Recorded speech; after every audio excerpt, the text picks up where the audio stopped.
I cannot damn well believe you. What's the deal with that beat-up piece of crap house? I can't believe you fooled me like this. Right, Wendy, how did I fool you? Look, I'm so confused. What the hell's gotten into you? Flipping out and storming back home like that all of a sudden? And that's not all. You think just because the yard of the abandoned house next door was full of empty buckets gives you any damn right to pour the rainwater in them all over me? I stink because of you. There was mud and all kinds of nasty stuff in there. And there's such a thing as a line, and you crossed it. And what's beat-up piece of crap house supposed to mean? I'll call a spade, and a beat-up piece of crap house a beat-up piece of crap house. That fancy watch your mom bought you to celebrate you getting a job, that exotic tie pin your grandpa got you, those old Victorian fountain pen collections your dad keeps. Granted, they're not the typical luxuries you associate with wealth, but when I stopped to think about it, I realized they must have actually been pretty expensive. You don't see stuff like that every day, right? So I concluded your family must be rich. But then when we actually drive over to meet them, far from my expectations of a magnificent, stately home, I find nothing but a beat-up piece of crap house that looks ready to fall apart any second. What the hell is with you? Wait a sec. Let me get this straight, Wendy. Does this mean the only reason you dated me for 2 years was because you thought I was the son of a rich family? What's wrong with that? Is there something wrong with wanting your husband to make enough money to provide you with a stable life? Go on, I'm waiting. A man's value is determined by the size of his wallet, and it's a woman's right to have expectations. That's one thing I'll never budge on, and I ain't ashamed to say it. I'm not going to try and invalidate your views, because there are as many different ways of thinking as there are people in the world. But I have to draw the line at pretending you want to meet my parents as a pretext to scope out how much money they have. I only brought you along because I thought you were excited to meet them. What's worse, you barely even looked at the place for 5 minutes before deciding it wasn't up to whatever your standards is for what my parents' house is supposed to look like. Oh, believe me, Mark, I took a very good look. That's why I got pissed and went home. Scammer. Brokey. I don't understand you at all. No, I'm the one who doesn't understand you poverty-stricken broke loser. Me and you are so done. I'm breaking up with you. If you want to be in with a shot at putting a ring on this finger, I suggest you get a better job and start making more money. Oopsie, my bad. That's not going to be possible, is it? Who am I trying to fool? There's no way a broke loser raised in a piece of crap house like that could ever afford to have a beauty like me on his arm. I don't think of myself as poor at all, actually. Real wealth is on the inside, and I had a great upbringing full of love. You won't get any objections from me on the breakup. Real wealth is on the inside? Oh, God, what kind of fairy tales did those broke-ass parents of yours raise you on? Cringe. Wait, what? You don't care that I'm breaking up with you? Not in the least. It seems like you've been making all kinds of crazy misunderstandings about me, but one thing is for sure, our views on the world are totally different. Turn into a freaking fire-breathing dragon as soon as you see something you don't like. And what's more, to top it off, you pour a bucket of water over my head. How could I possibly spend the rest of my life with someone like you? You're right. All right, well, that's that then. I want the 2 years I just wasted with you back. I have never been so wrong about someone in my life. See ya, you sad, pitiful, tragic, broke loser.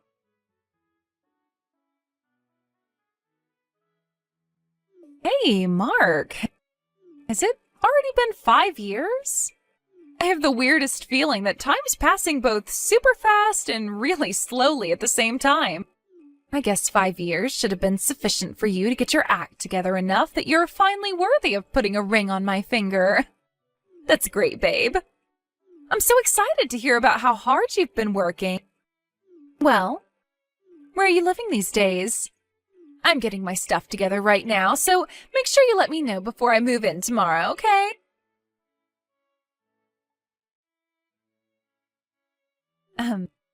Mark? Like, hello? You gonna reply sometime? Tell me where you live already. You're not gonna leave your favorite person in the whole wide world hanging like this, are ya? After I so kindly went out of my way to message you after all this time? You do realize that normally in this situation, it's you who should be sending out the first olive branch? Hello? Ugh, tell me your new address already.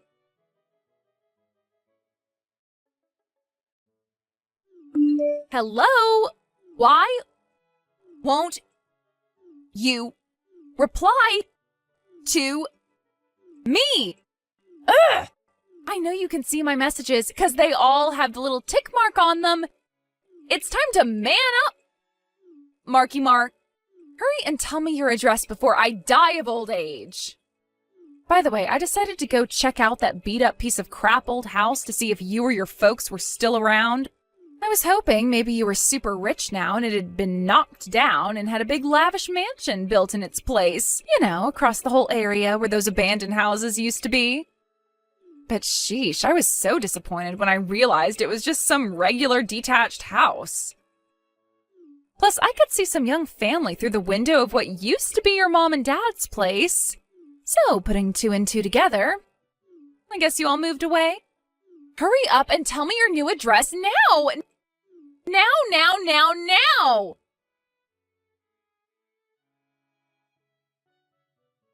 Ugh! Why won't you answer my messages? You do want to get back with me, don't you? Address. Now. Fast. God damn it. What the hell do you want? Aha! Mark, you're alive. Finally replied, my sweet darling. So, where do you live? I'm ready to move into your mansion and become part of the upper class. It's finally my turn to join the ranks of society's chosen few.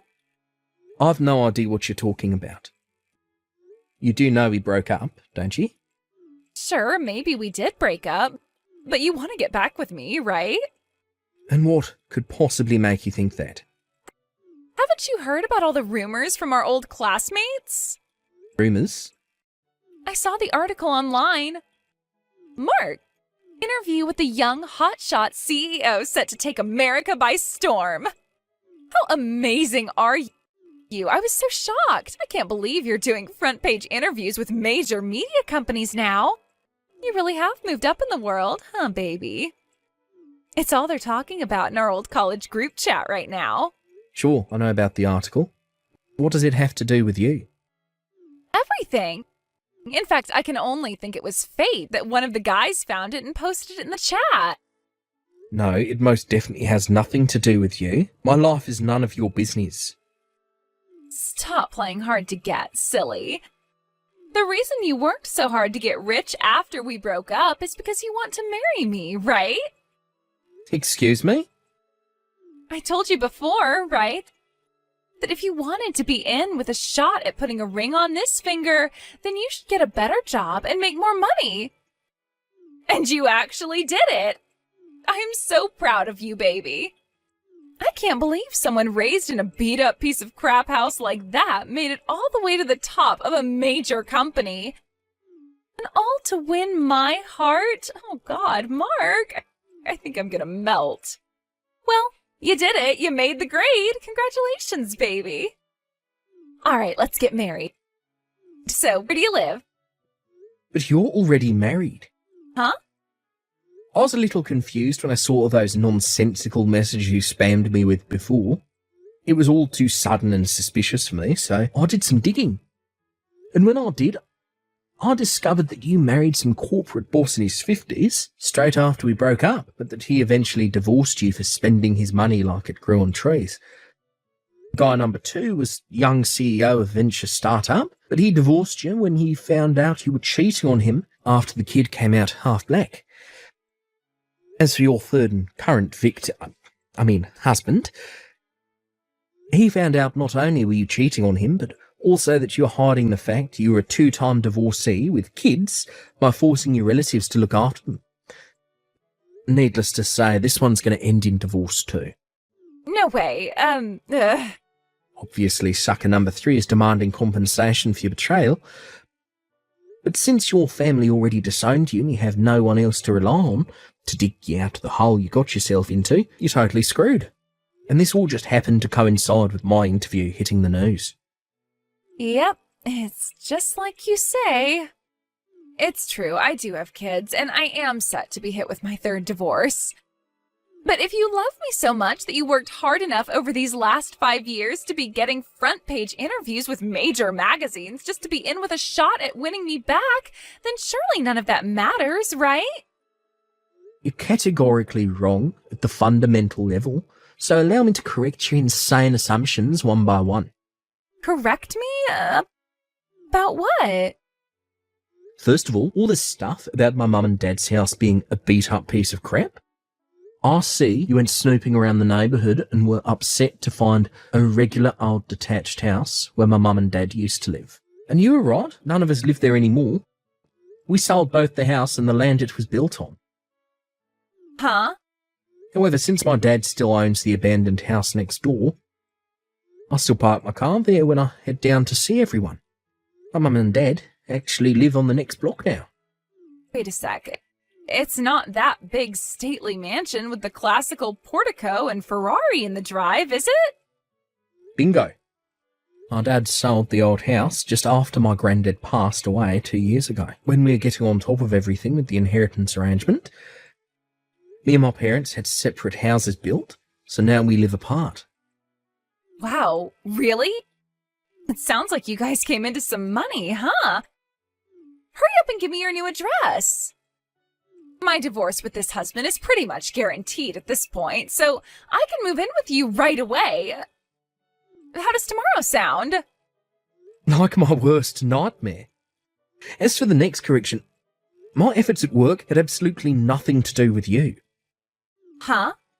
It was for my parents who always supported me in what I wanted to do. And my fiancé, who I've been dating for 3 years, we got engaged last year. Huh? What the hell? You mean you've been seeing another woman? We broke up 5 years ago, Wendy. What the hell does it have to do with you if I've been seeing another woman or not? It has everything to do with me. I'll do everything in my power to make sure this wedding is not allowed to go through. Mark my words. If you've got enough time and energy to do pointless crap like that, wouldn't it make more sense to get a job and lay the financial groundwork for your post-divorce life? It's not pointless. I just know that if you meet up with me, the flame of our passion will be ignited and you'll be madly in love with me all over again. You're nuts. Ugh, just give me some more time. Soon everything will fall into place. Mark, what's going on here? Are you telling me this isn't your wedding? Huh? Wedding? What are you talking about? I saw on your Insta page about a wedding today. I don't have an Insta page. Huh? My friends try and get me to use it all the time, but as far as I can tell, it's a waste of time and a productivity killer. My responsibilities as CEO are much more important than using some app. I can't afford to be careless with my time management with the company being set to make its next big break. And I don't see why I'd run the risk of one of our competitors picking up on my posts, or worse, ending up with an internet pitchfork mob after me over something stupid. Whose Insta was I looking at then? I don't know. Someone with the same name as me? Huh? I don't know then. No way. Is it really not you? You're not just playing hard to get like you always used to. Does the account have my face on it? Well, no. It's actually impressive you were so convinced it was me that you were wrong. Begging you, please. I just went to the wrong couple's wedding. Excuse me? You did what now? I was sure this Insta making all these wedding posts belonged to you, and they kept making posts with detailed info on the date and venue. I figured that was your romantic way of inviting me. But when I barged into the chapel in my wedding dress, I didn't recognize anybody. There was just some random couple standing at the altar, and everyone was staring at me. Ugh. It was horrible. They said I ruined their wedding, and now they're claiming I owe them money? How crazy is that? They say if I don't pay them compensation and cover the costs of the wedding, they'll take me to court. Are you a complete moron? Actually, don't answer that. What makes you think I'd help you? You're the one who ruined your own life by barging into a stranger's wedding, based on some nonsensical, deluded assumption. None of this crap has anything to do with me. Oh my god. You'd throw your fiancé away like this? Really? He's still saying that? Oh, my fiancée is a different woman.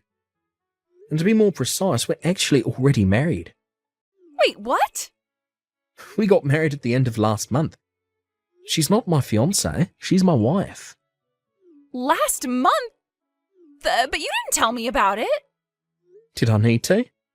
Oh my god. Oh, give me a break already, Wendy. I'm so sick and tired of your crap, it's hard to put into words. This conversation is over. Bye. No, wait. Fine, if you're not gonna marry me, at least do something about all this money they're saying I owe them. Mark, please. Where do I even start? I thought I'd finally seen the back of that lunatic after she insulted my family and broke up with me. But then she appeared out of nowhere, asking me to take her back. Ultimately, her false hopes turned out to be based on the mother of all misunderstandings that came about after she jumped to the wrong conclusion in desperation to get herself out of the mess she had made. Apparently, the couple whose wedding she ruined charged her $50,000 in compensation, which she ended up having to go into debt to pay off. Last I heard, she had no choice but to give her kids up for adoption, and now she's working day and night just to keep the lights on in her shabby, worn-out apartment.